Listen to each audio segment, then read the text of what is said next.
Yo, mema o akwa abastron so Eddie aba POG Media so message safi and as waba subscribe like it to Jumedi and share na ma for friends when sanya the and kindly click on the notification bell no so send be the any news be out platform no so I so well hunu the echo and the air by yen right some near fan some do na no enya the embra wa ye bo Eddie era a year na ado aye aswe na when a penny pa bi Eddie ababa to just share emre bi echichire eye mampani akonya na achese eni kwanse yesoso because ohwe eye enioma e course so ewo eye Akuffo Addo eye amamemu a esese Akuffo Addo yede no kogina court nanso eye sa emra we mu achichire se mampani die so ofiri so a no so odwane otilo na ese ono no chese o mampani no obesisu na de obe bia no ofiri so a boni bi odi bia no mra bi anya de enchechire no enchene nye de enkonkotu until many years bia chese edi enim na we na panipa yi echim se hwe samra no e was John Dramani Mahama ene aban no omoye de omohwe no omo amende the constitution no ene honkro no but ensem bebre ene de etudwa na chese enye easy yanko na onkonkoti opani asema de the tudwa. I was thinking about the correlation between Sanyoma we nyina ye beka seme enye because ye tete omu. Now share judges here. Judges in so you hu pictures nyina obi anu a sebi ebia ayere so abon se ebia 50 kono. Na say omu ye nkofo a 20th century no ne yetri obia. And I'm thinking na no Nicolas Sarkozy French. Ye de na kwa kotum and judges here ebi class abrano na oye president no me judge so ma na wo ho o matimi di na tum. Ye nya situation na etimi ka so jeje no ye kromfo wi ade kofo no ye kromfo wi ade Atamils John Mahama part 1 no ye kromfo wi ade perceive obi akan and so we realize that omo beba abetena fie bibia nsi yenya situation where 2016 campaign MPP for kan and say John Mahama inflated prices circle interchange Dubai and yoma bebre wa wiem Jida Sada ni akanisa owie ye no wasaba ye president na no nso na NDC fo nso di gu na Akuffo Addo so wa wia we PDS wa hwan owie ye no waba betena fie kra yes support so na making sure say o is statesman. When you have a situation like this, you beka ni say every say you me hu say John Mahama ye kromfo ya nche no o ma me hu say MP before ya kromfo mpanifo no mo yes an all the test na sefo obi abene na ho a wa hwe kra na ora ye amaye be 8 years kra ni ntimi nya hwe na ye te say opuni case na ye full case unya situation bi say ya wo perspective no ebe yi enye ye minia SCSM accountability starts from the very top. Enti Ghana nso nye the only country ye war on mine. Amanye wo asase so do so pa. Na wo hwe aman bebre wo ho no ma. They hold the president accountable. No ma bebre wo ho a Akuffo Addo aya na say wutumi hu say oka ho bi na etumi siye. Nso se eja no. Ti said here who can say Owura Mahama bra ofri apamu. Yes, why say so obia anyhow holding accountable for the same thing. Rollins time Ghana there were issues. And Akoya said there's an unwritten law on corruption in Ghana. Say we o mampania wutimi fa ohudi. And so emnakuni ne wa mamu enkyere say the emnakuni ne wa o mamu kyere say that is constitutional. Ekyere say that's so ye o mampania then we cannot hold you criminally or civil liable. The civil liability and criminal liable cannot be instituted against you in any court when you are still the president. Nemum say who free idea so you bet me out you assume anytime because say infamy and some between and says you say afiba ku yasu and bia na afiba ku ko na kan fie mienu yan so Akuffo Addo mu a that is all. says he say in some now wokan about President Mahama no we are hwehwe enye ye because ofri abamu no ebro 3 years and sana osamba and this year no the constitution enjoined us not to touch him. But is that not excuse my word a stupid law when you're extremely stupid? Which lawyer for Omega just a crime has no expiry date. For you and me, crime has no expiry date. But we are Mampenidia, our expiry date 3 years. And young Kwasiasm. Sabi, and Mbese will be Kwasia. But Mijiri say, Samrana, Yashisheno, and Fokum. Namum, and Fokum Mumpono. Akwenya Dahwa, Inka every na kosi 3 years after Nana Adudankwa Akuffo Addo. Ofri abamu no yetimi di ko gina assembly bia ese yesika na odi ko see a national cathedral no bebre amfa kwamu kira no sky train awusu woye a whole lot of things awusu woye na wo mampo etimi enya big contract every abamu no a conflict of interest under article 284. The public officer should not put him or herself into a position where his or her interests conflict with the office. Into what media abansika Emma Unquada say Mbagoye Juma, a tree and as a tree. Sa Aquenya no, and here no so Babe Tremako. After now, lawyer for catcher and say, Constitution Maho Quine be say, infamy and Sasso. I don't know, say, be a constitutional review committee ne Eshiawa. Say omeshiawo nebia sa issue ya ba, would you want to perhaps revisit say sa law na ya tum from JJ Breso say wo free so a mfie miensa pe a yenim sa wo kwa abrochira Nicolas Sarkozy ade na okoye no ebe 2007 ho ba bi o yesi den chese enye ne kra be 10-15 years ago bi a yesi yesusu say Kofobi na nkema ni sika for campaign da no yetimi ama na ekwa akodem 5 years. Would you propose say sir there will kind in your words extremely stupid law no ye nsesemu na ye man it say we president na ubedi dwirima ye mfa timeline to so time bia will be sorry who say na Akuffo Addo odi sika Mahama odi sika no ye betimi atwe aso. Sa akwanya no ba me de beto manim na me kenzo so me de nsem bebre ato manim me nim ze ombedi ho adwuma we nyina ka ho nka kire say it doesn't sound reasonable to me. Say the 3 million Ghanaians udi boni and say if you commit a crime the law says there's no expiry date, but a few umunya kwan be ye mampanyin de obetime di boni bia ope se niti ye na se ofri so na mfie miensa ya franco si angojira asem di bia inde je se wonya ne wa adi enya asema etomasum ina nsem bebre ina me no mabobo so na owura kwesi prempa oti dwomu emangrofo me ne kasapa nti we asema yedi hu nkomo. Right, I'll be glad with the eba many bejepa. The issue of galamsey so yeah dear. Megasi yeah dear. Yeah dear. Yentia megasi yeah dear ne say. Galamsey any corruption no. Akwet say Sebiu wo nana jantua wujina bucket mu and I say basket mu and I say bucket na yesi ma honso and I say lift yourself up with the bucket. It is your weight which is keeping the bucket down, so I don't know how you are going to lift yourself.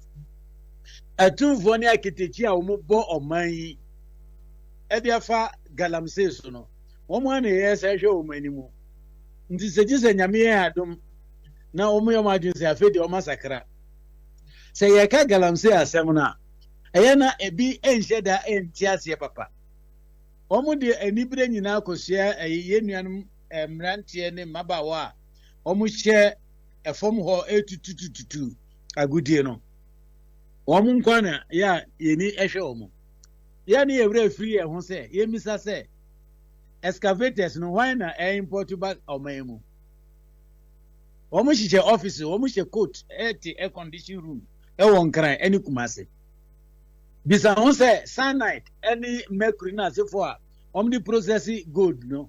Wine and a cra ediba or memo. Me just o kongure mo ko hu kwarana. Now bisa on say mercury. In a free, a big grand nim acquire fast about or memo. Nti atum for the ketechie and a chassis. And he said, ye bet me ayama yaso galamse anoa. A ye passe a bandy, a soldier for and as for a congremo a pamunquarano. A ye on chiomo and pamuona yenso and inte. And so be he also say, a two for near ketechia or mushachirino. Yama ye Nico moso. Say, would the cyanide what record no, ye call a customs are. Ye be who say, in February, do an as in February, Numa a Tremucoy, would an agentwa, would a cyanide and as a mercury, bear so many tons, ever cream. As our church, Juma, say, ye dear no, you bet me, the actual corporates are a best one because, say, excavator and maybe now mercury niho, a ina se for one sang can. Meaning say galamse ne betimi akoso min kirese near omodi legal mining no eno so member, but we can trace it.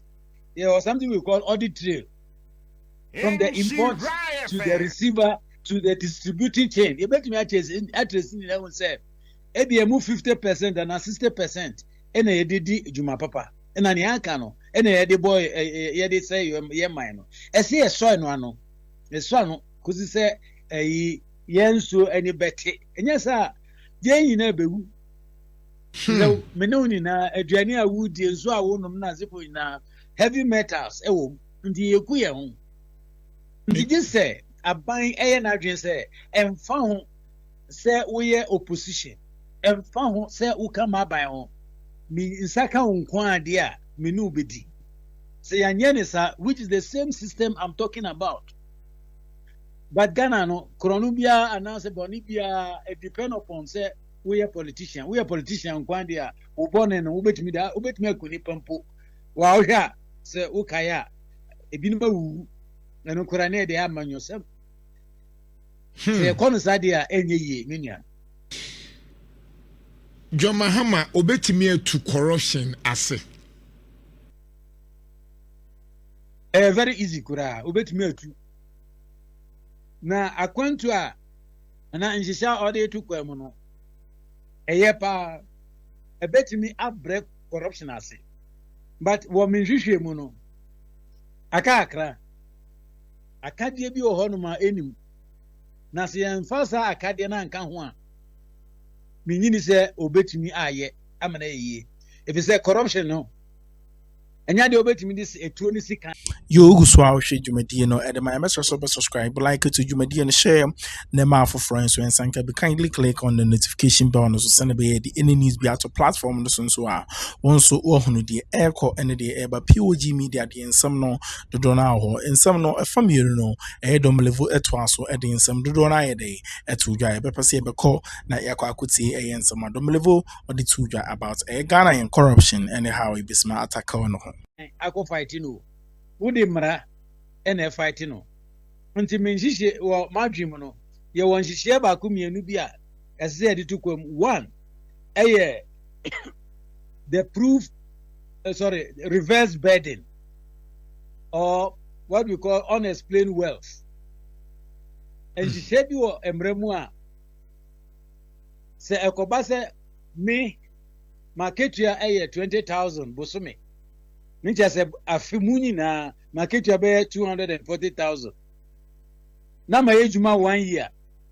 Ye be na me 20 million at my account mu a. It me as some it me chekire mu kwa me fa so nya sa 20 million no. Na se mantimi anchire mu dia. Ninja se mabokro no. That is the reverse burden. I the accused must prove how I got that wealth.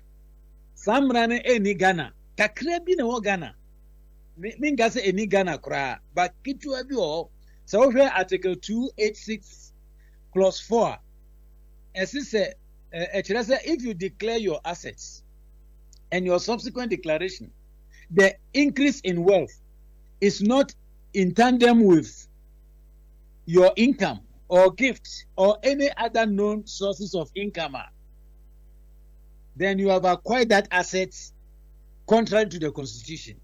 That is the unexplainable wealth. And I was called Money Laundering Act, Section 1, Subsection 3 in Sosua. As this occupy what do you call it? YOCO, that is Economic and Organized Crime Office. Investigate you on money laundering. Now say who Japadi bia ye the two uketia na say for one enqua. Just say you are guilty of money laundering. And no na me say as say ye biemu we have to expand it to all corruption related cases because corruption wo hui obi aniwa omu wia abansika e wo bedwam and to say obi akwakoku nipa anaso wabo krono ne achi no kejetia na we de eye mpanyufo akukudam o madwu dopa e na ebo ye krono nti se ubenya om edne nti se wo ketua 10 cedis na 10,000 na afimu total income 120 na mumu 10 million e da wa accounts mu enough to tell us say we kromfo agi say uchire yen sebia udi loto ana say o papa bi ana say o abuse ni bi wi na o de jepade jaw na ene de ye ti ase nti sa law no eni Ghana sesia nti say ye court na say police ni ana say prosecutor ene be prove say Daniel 10 million na e dan account mu owia ya edin pa nti enye easy eno ye 1 2 what we say obi bokro no anase owia amoman sika krono america na corruption o memfre corruption theft nti obi ewia aban sika na ye de ne kogina court a unim say asem ye ni mani enwie ntem ebi a fie bebre ebi a 4 years 7 years ne ye da so ya nti akromfo no oni omo lawyer for ehisha anaso adwe ya na ewo mo etrimu ni se won betwi asen mu tan won betwi ni saa ko se aban besisa uti ya na nsen yan enche bia na eti se nolly prosecutor aban se onye interested in some cases anymore nti eno so me stress esese ye mra at the time eto hu say ye try corruption case ebia afi abruswa afi anase abruswa 9 months ukai nansenya former agric minister ewo China oje bribe any corrupt practices totaling about $38 million, right, almost sentencing to death. Now that trial now ended up in death. No, it was done in only 3 months. Busum yensa se China for en busum yensa na ye de yabon ye ntimi nya ne ntem kura ene ye ma hu busum nsian ana se busum nkrompo ana afi but Ghana ye bedi akire sa afi a friend say so aban sisan nje se asem so asisan na akwako si na wiye. That's interesting. Afen so se wo pese wo clean a friend say wo pepa ensuo every day mu a wo mwe tap ensi so na wo nkoso empepa wo close tap no first me boa. So if you want to wipe the room, you don't keep the tap on. You must close the tap. One of the institutions I bet me boying pa ewo memu internal auditors, because one more year professionals to say external auditors, but one more year 24/7 they are in the MDs and I say friends baby I buy juma bia wo yeah, and sana ube sika no wo nti ye wo independent of the spending officers nka ebeboa minim se wo mu bi nso se bia na wo mu nye correct there but minyi ni se wo mi na nye correct nti ka eno nso beboa yen ama yehu say say internal auditors or say if you can say auditor general they are making ono oba at the end of the year satam na a city data but auditor general again yeah senior and another person busa say for example the alleged corruption na ye kan wan say me for national service there Abdul Hanan buffer stock ne adai no obete so no transfer sika free hand free bank ne ko ha and the question is enti adentimi emfa auditors no internal auditors no enka ho because minim say aban adwuma answer na abenya 1000 Ghana cedis mpo no bra be bra atwea fa ho boa ansa na wonsa aka na no na me ne doctor bi di nkomo kwa me nkroma suapo mu no say or per laptop no kura in 20,000 kona bra ne hwan ne wo so sign ko a enso so bet no ne say kwa bra ni timi $78 million wotimi a transfer free bank ako na accounts mu ana obi adi 600 million Ghana cedis na yenhu. The question is yachi de oye panyino na auditor ne wo mo sign no eno ne mra na kase yen fom nkan wana wo mi na kan na ena me kan midi kan ne say Ghana ko say yen fight against corruption politically led entinia yewe ne na jantoa ntisi yen saka no kwa de a mo aka huni na o ma fa mu hadi internal auditors, the directors, the storekeepers, the bankers. Sir, Nana Jantua, who call bank 6 years ago, you 200,000 Ghana cedis. Meaning, ube answer questions. Pa. It is a be a crown, Nami Buofu. So, one more day, a Toma Pasu. Minim say nyame ehwa na waye nhwa abra wotie eye dwumedie no Ghana Ghana be fan into my preference and be am urge also subscribe to POG Media na na ode wadwenchen so asha other comment section nim e my POG Media no ye wo ensempa ene ensem a emu ohwam de de mount de bia na gebre na hwe dwumedie no efama ye fa dwumedie ni nsia na ye fa de aka na embeso makram